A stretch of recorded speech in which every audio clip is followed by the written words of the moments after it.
30대에 방광암을 진단을 받고 17년간 암과 투병하면서 총 14번의 수술을 받았던 남자가 바로 저 맞습니다. 17년이라는 시간이 짧은 시간이 아닌데. 절대 그렇지 않죠.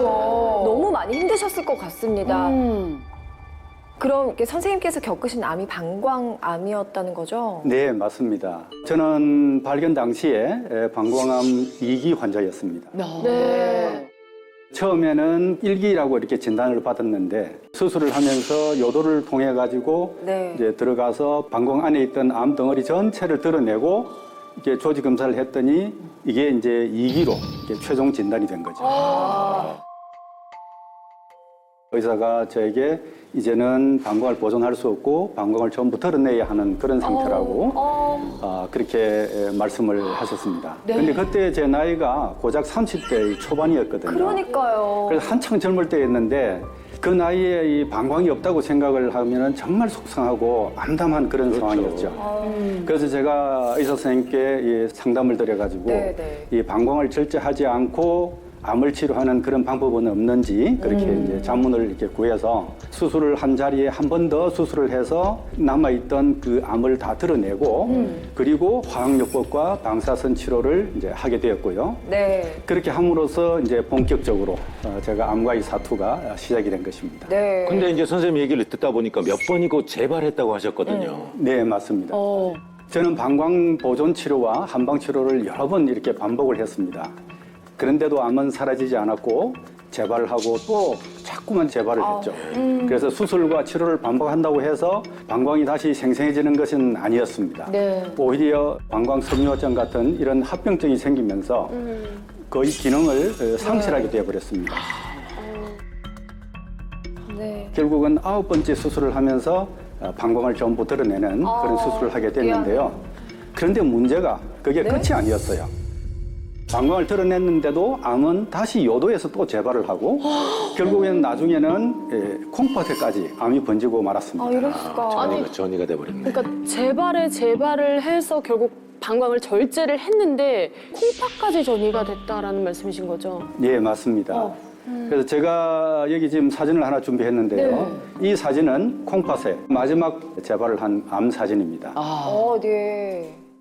여기에는 이렇게 깔때기 모양이 아주 선명하게 이렇게 보이는데 네. 여기에 보면은 안 보여. 예, 이게 중간에 이렇게 울퉁불퉁하고 경계선이 좀 선명하지가 않고 좀 지저분하게 이렇게 보이죠. 그리고 여기에는 이 깔때기가 보이는데 중간 부분이 까맣게 이렇게 끊어져 있죠. 이제 여기에 이제 암이 있는 겁니다. 이렇게. 이럴 수가. 와, 그러니까 이제 정양 때문에 저 부위가 끊어져 보이는 거네요. 그렇죠. 예, 맞습니다. 무려 14번을 이렇게 수술을 했고요. 그리고 항암과 방사선 치료, 그리고 우리나라에서는 임상시험 중이던 이 광역학 치료라는 것도 받았지만은 결국 암은 사라지지 않고 참 끈질기게 이렇게 남아 있었습니다. 그 끈질긴 암을 이겨내시느라 정말 힘드셨을 것 같은데 그걸 지켜보는 가족분들도 얼마나 마음이 무너지셨을지 상상이 안 됩니다. 제 아내가 그때 하늘이 무너지는 것 같았다고 그렇게 나중에 이야기를 하더군요. 얼마나 무서웠고 절망스러웠으면 그랬겠습니까? 그때 당시 제 딸이 겨우 2살 배기, 4살 배기였습니다. 그래서 제가 여기서 쓰러지면은 이 아이들은 아버지 없이 자라게 되겠구나. 그 생각 때문에 가슴이 미어지도록 아팠죠. 그래서 꼭 내가 이겨내야 되겠다. 아무리 힘들어도 또 고통이 크게 다가온다 하더라도 꼭 이겨내겠다고 그렇게 다짐을 했습니다.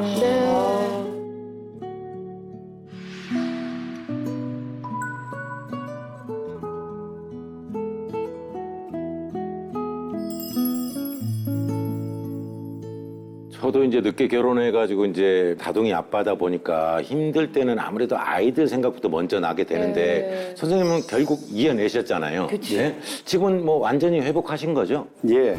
1993년에 제가 이 방광암을 처음 진단을 받고 이게 이제 2006년도에 마지막 신장에 전이가 된 그런 암을 발견했는데 그 이후로는 재발 없이 지금까지 건강하게 잘 지내고 있고요. 네. 지금 이렇게 여러분 앞에 건강한 모습으로 서 있는 것만으로도 참 감사한 일이죠. 감사합니다. 정말 천만다행입니다, 선생님. 사실 암이라는 게 누구에게나 너무 무섭고 가능한 한 피하고 싶은 병이잖아요. 그렇죠. 근데 이 암이라는 거 도대체 왜 생기게 되는 겁니까?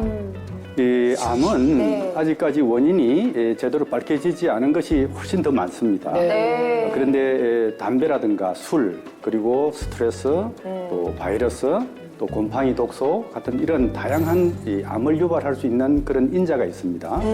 그래서 이 암 발병에 큰 영향을 미치는 중요한 인자 한 개를 바로 꼽아라면은 면역력입니다. 면역력. 통장으로는. 워낙 근데 면역력 이런 얘기를 많이들 하잖아요.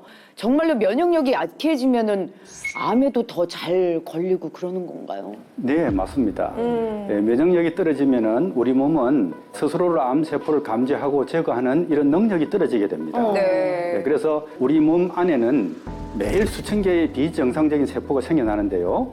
우리가 건강한 면역 시스템이 작동을 할 때는 네. T셀이라고 하는 그런 면역 세포에게 연락을 합니다. 그러면 T세포가 가서 이것을 잡아먹는 거죠.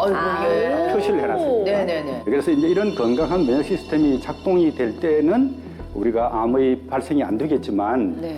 이런 면역 시스템이 무너지게 되면은 그때부터는 우리가 모르는 사이에 암세포가 자라고 이제 커지게 되는 것입니다. 그러면은 결국 암이라는 것도 하루아침에 뿅 하고 나타나는 거는 아니네요. 그렇습니다.